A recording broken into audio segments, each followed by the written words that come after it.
হযরতে মাওলানা আতাউল্লাহ শাহ বুখারী রহমতুল্লাহ আলাইহি বলেন, হযরতের কামরা আমার পাশের কামরা ছিল।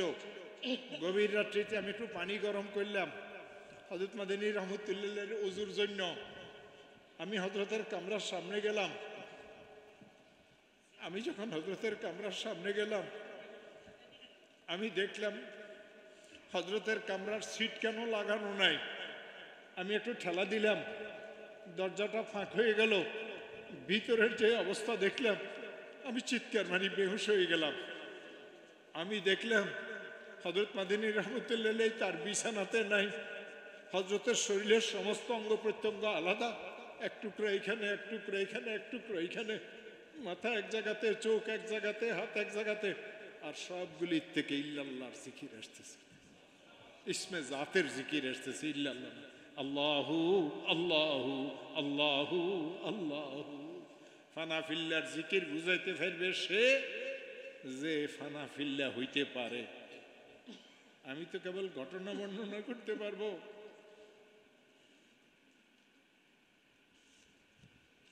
ও আমার প্রিয় ভাইয়েরা, তরিকতের দুইটা লাইনের ভিতরে তরিকত ঢুকেই গেছে। মারফতের জগতে যারা ইমাম, শুধু দুই লাইনে মারফত, সমস্ত মারফত দুই লাইনের মধ্যে। তরিকত মে ওহি কামিল শিকস্তা দিল জিসে হাসিল বহুত মিলতা খুদা তালিব শিকস্তা দিল নেহি মিলতা। দেওবন্দের মতিন সাহেব হযরত মাওলানা কারি তৈয়ব সাহেব রহমতুল্লাহ পুরা শরীরে মনে হয় 10 কেজি গোস্ত ছিল না। আমি অনেক দিন ওনার খেদমত করছি, এক কামরাতে ঘুমাইতাম। কে ছিলেন তিনি? কাসিম নানতুবির নাতি ছিলেন। কে ছিলেন তিনি? আনোয়ার শাহ কাশ্মীরের আশরাফ আলী থানভীর খলিফা ছিলেন। কে ছিলেন তিনি? 56 বছর একটানা দারুল দেওবন্দের মুহতামিম ছিলেন। আমাদের আহমদ শফি সাহেবের ওস্তাদ, আমি ওমর ফারুকের ওস্তাদ। আমি ওনার কাছে 3 পারা বুখারী শরীফ পড়ছি, কারি তৈয়ব সাহেব রহমতুল্লাহর কাছে। ও আমার প্রিয় ভাইয়েরা, এ কোরআনে কারীমকে মাথায় নিয়ে বলি, অর্ধরাত্রির পরে আমি আমার জীবনে কোনোদিন কারি সাহেবকে ঘুমাইতে দেখি নাই। কোনো জিকির আজকারও বেশি করতেন না, শুধু কোরআন তেলাওয়াত করতেন। কখনো আমি হযরত কারি সাহেব রহমতুল্লাহকে দেখছি নামাজের অবস্থাতে হইতেন না, দাঁড়াই কোরআন তেলাওয়াত করতেছেন। 2 চোখ থেকে টপ টপ করিয়ে পানি পড়তে থাকতো। আমার উস্তাদ হযরত মাওলানা জাকারিয়া সাহেবকে আমি দেখছি, হযরত মাওলানা জাকারিয়া সাহেব এই পরিমাণ কাঁদতেন, এই পরিমাণ কাঁদতেন। আমরা কারা সেই মসজিদে থাকতাম জানেন? মুফতি মাহমুদুল হাসান গঙ্গুহি, মৌলানা মিন্নাতুল্লাহ রহমানী, আলী মিয়া নদভী, মনজুর নোমানি, শহীদ আহমদ পালনপুরি, দুনিয়ার 1200 ওলামায়ে কেরাম সেখানে থাকতেন। বাংলাদেশের একজন থাকতেন কাকরাইলের, খুলনাতে বাড়ি ছিল হযরত মাওলানা আব্দুল আজিজ সাহেব খুলনাবি। ও আমার প্রিয় ভাইয়েরা, বাসা বাসা পৃথিবীর বুজুর্গদেরকে তিনি তাজকিয়া শিখাইতেন। হযরতের তাজকিয়া কি ছিলেন? হযরতের দরবারে কেউ কোনো কথা বলতে পারতেন না, এইটাই তাজকিয়া, কোনো কথা নাই। ইবাদত করো, ঘুমিয়ে যাও, যে পরিমাণ চাও খাও, যে পরিমাণ চাও ইবাদত করো, মনে না চাও লম্বা হয়ে শুয়ে যাও। তাও রমজানুল মুবারক 1200 ওলামায়ে কেরাম সারা পৃথিবীর, মক্কার শেখ ইয়াকুব সুবাইলের ছেলে, বড় বড় মক্কি মাদানী ওলামায়ে কেরামেরা সাহারনপুরে আসতো। আমি ইয়াকুব মাদানীকে আমি হযরতের কাদেম ছিলাম 3 বছর। আমি ইয়াকুব মাদানীকে জিজ্ঞাসা করছি, তোরা মদিনা ছাড়িয়ে কেন এই সাহারনপুরে আসস?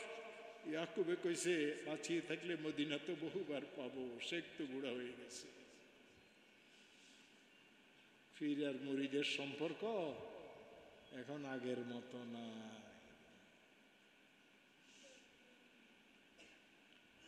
এই জন্য আমার প্রিয় ভাইয়েরা, তরিকতের পথে যদি চলতে হয়, তরিকত মে ওহি কামিল শিকস্তা দিল জিসে হাসিল।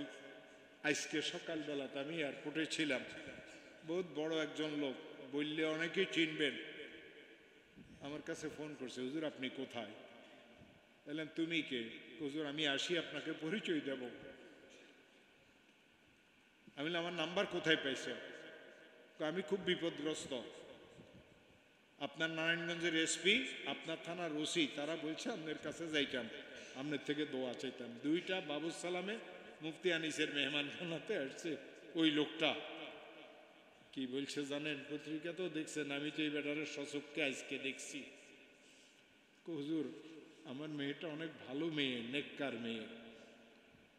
আমার মেয়েটা ম্যাট্রিক পরীক্ষা দিচ্ছিল, এই চলমান পরীক্ষা, একদিনের পরীক্ষা খারাপ হয়েছে। পরীক্ষার চাপ তার মাথার উপরে এত বেশি ছিল, বাসাতে আসি ফাঁসি দিয়ে আমার আদরের মেয়েটা মরিয়ে গেছে। হুজুর, আমার কলিজা নাই। এই কথা বলে চিৎকার শুরু করছে। মসজিদের থেকে লোকজন চলিয়ে আসছে। উপরে দাওরার পরীক্ষা চলতেছিল। আমি তারে অনেক কষ্ট করে চুপ করিলাম। বেফাকের ৩-৪ জন ছিল, বেফাকের পরিদর্শক শহীদুল্লাহ ছিল, আরো কয়েকজন ছিল। কেউ বুঝে না যে লোকটা কি নিয়ে আসছে। হুজুর, আমার সাথে এরকম কেন হইল? তা আমি তাকে বললাম, তওবা করো, আর তুমি তোমার মেয়েটাকে তুমি মাফ করিয়ে দাও। তুমি মাফ করলে কি লাভ হইবে জানো? তোমার আল্লাহ বলবেন, বান্দা হয়ে বাপে যখন মেয়েটাকে মাফ করিয়ে দিয়েছে, আমি আল্লাহ হয়ে আমিও মাফ করিয়ে দেব। আল্লাহ তখন আমার দিলে এই কথা ডালছে, আমি তাকে এইটা বলছি। আর একটা ছোট্ট আমল শিখাই দিছি। আমার কিছু টাকা হাদিয়েও দিছে, একদম নতুন টাকা, বড় অফিসার। পরে আমি এটা কইছি, তোমারও তো এখন দেওয়া দরকার না হুজুর, এটা আমি নিয়ত করিয়ে আনছি। বুঝছেন? ও আমার প্রিয় ভাইয়েরা, যেই জায়গাতে আমরা শান্তি তালাশ করি সেখানেই তো অশান্তি। আপনি যদি আপনার আত্মার সংশোধন করেন, আল্লাহ ওয়ালাদের সাথে থাকেন, আদব ওয়ালা যদি আপনি হন, তা আপনার দাম আছে। বুঝছেন? শুনাইছি না একটু আগে তবলিগ ওয়ালাদের কথা? আমার বাপের মতো তবলিগ ওয়ালা এই বাংলাদেশে কয়জন ছিল?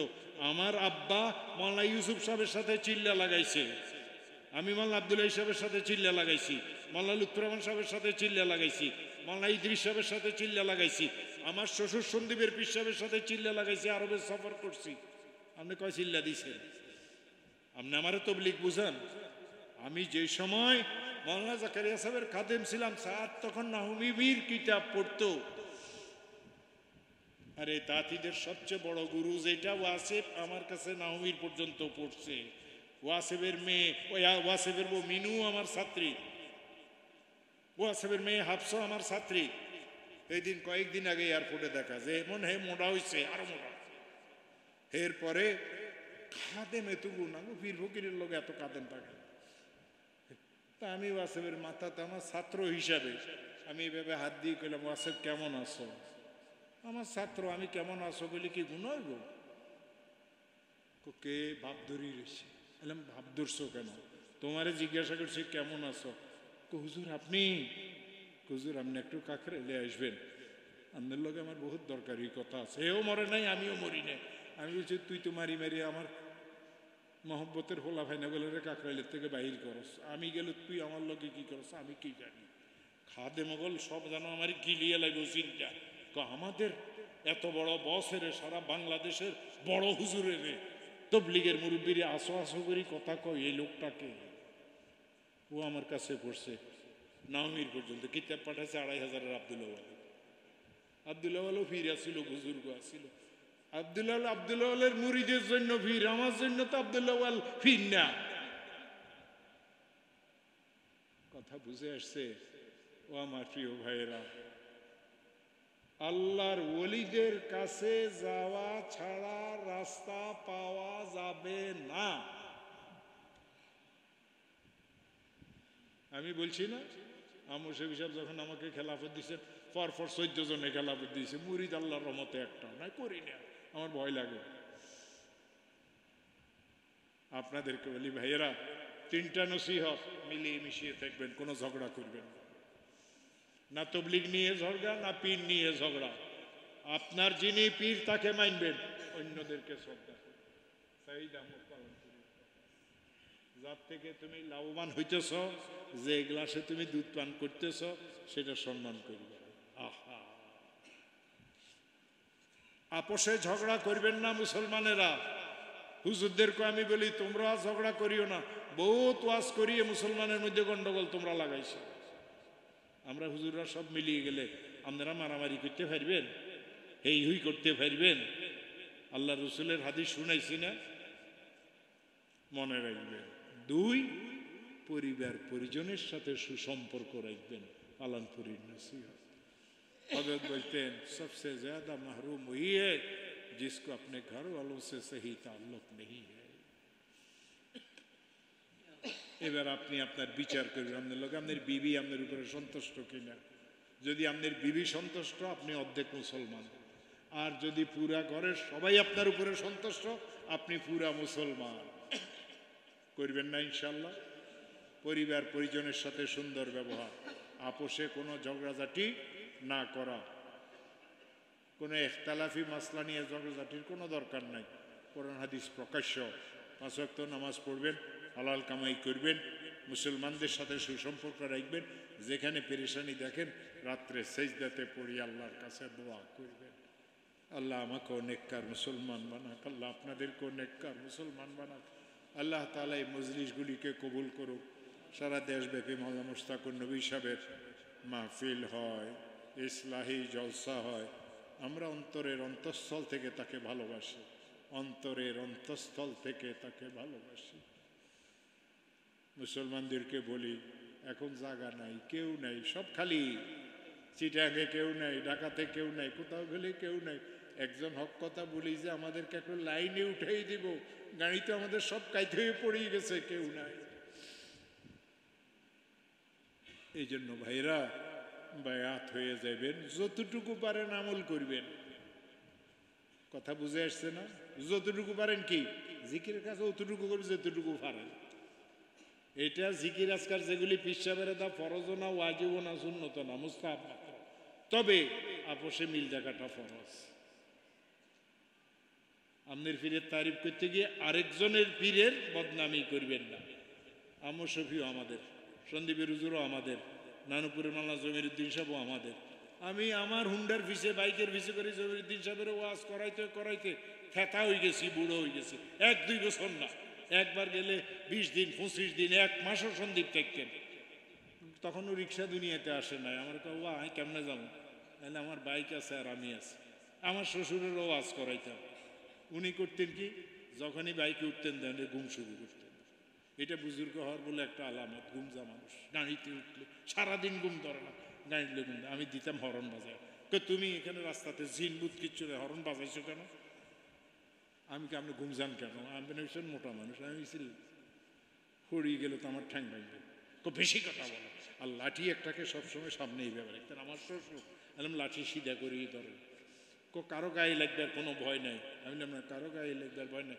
লাঠি রাখিয়ে দিলেন মানে আপনি নিরাপদ ঘুমান শুরু করবেন। আহা, এত মায়া করতেন, এত মায়া করতেন, এত মায়া করতেন, এত মায়া করতেন। মাওলানা আব্দুল আজিজ সাহেব আপনাদের 8,000 কবরে চলে গেছেন। আহা, বলই বিবি লই আমার আম্মার মেহমান হয়ে সন্দীপ বেড়াইতে যাইতে। সাইদ আহমদ পালানপুরি পটিয়া মাদ্রাসার মাহফিলে আসছেন। একদিনের বয়ান ছিল না, 3 দিন বয়ান ছিল, মধ্যে 1 দিন বয়ান ছিল না। ওই সদরঘাট কেমনে কেমনে আসছে, আবার একটা দড়ি সন্দীপ চলিয়ে গেছে। আমাদের বাসার বৈঠকখানাতে যাই বসে রয়েছে সাইদ আহমদ পালানপুরি রহমতুল্লাহ আলাইহি। সবাই আশ্চর্য, হুজুর কেমনে আসছে, হুজুর কেমনে আসছে? कोई यहाँ तो हमारे बेटे रहते हैं, उसको देखने के लिए आया। আরেক দিন আমার আম্মা আমারে জানাইলো, কাজের ছেলেরে ফাটাইয়া, তুই কোথায়? আমি তো একটু বাজারে আছি। সামনে মানুষ একজন এসে উর্দুতে কথা বলে। আমি দৌড়াইতে দৌড়াইছি, দেখি যে হযরত মাওলানা সৈয়দ আসাদ মাদানী সাহেব আমাদের বৈঠকখানাতে বসিয়ে রয়েছে। আমি আর আসাদ মাদানী একসাথে জেল খাইছি। তুই কে? মাদানী মাদানী করি মারামারি করস কেন? আমি আর আসাদ মাদানী এক বালিশে ঘুমাইছি। এর জীবনী খুলিয়ে দেখ। ওনার অসুখ ছিল, ফাইলসের কষ্ট, রক্ত যাইত। সাইদ আহমদ পালানপুরি আমারে বলছেন, তুই তোর ওয়ারেন্ট জারি কর। যদি ওয়ারেন্ট জারি না করে, আমি ওসিকে বলি তোর ওয়ারেন্ট জারি করুম। সন্ধ্যার আগে আগে তুই জেলখানাতে ঢুকতে হযরতের খেদমতের দরকার। কিরকম সম্মান একজন একজনকে করতেন।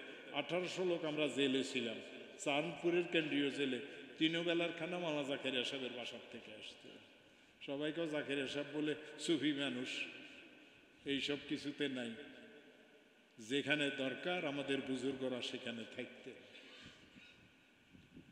এই সবগুলির দ্বারা বুঝাইছি একটা কথা, সব মিলিয়ে মিশিয়ে থাকবেন, দলে দলে সব একসাথে জান্নাতে চলে যায়।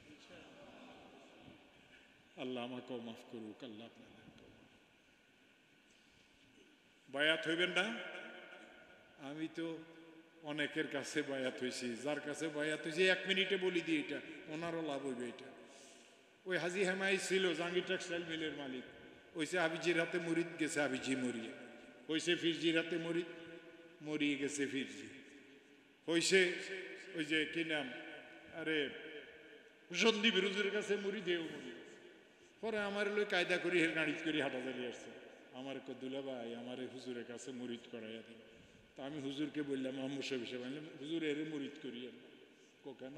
আনলাম, হে যেই ফিরের কাছে মুরিদ হয় ফির মরিয়ে যা। হুজুর হাসতে হাসতে, আল্লাহ তোমার হায়াত দারাজ করুক, আল্লাহ তোমার হায়াত হাসে আর আল্লাহ তোমার হায়াত দারাজ করুক। মাথাতে কি হাত বুলাইলে না মুশাফি সাহেব, উনিও তো কবরে চলে গেছেন, আমি আর আপনিও কবরে চলিয়ে যাব।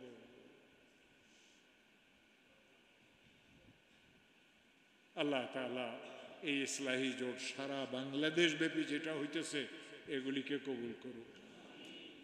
আর যে সমস্ত জায়গাতে আরো বেশি বেশি আপনারা ইসলাহি জোট করতে পারবেন, বেশি বেশি করবেন। কারণ মাহফিলের মধ্যে ঠান্ডা গরম ওয়াজ হয়, ঝগড়ার কারণ হয়। ইসলাহি জোটে কোনো গন্ডগোল ঢুকে না।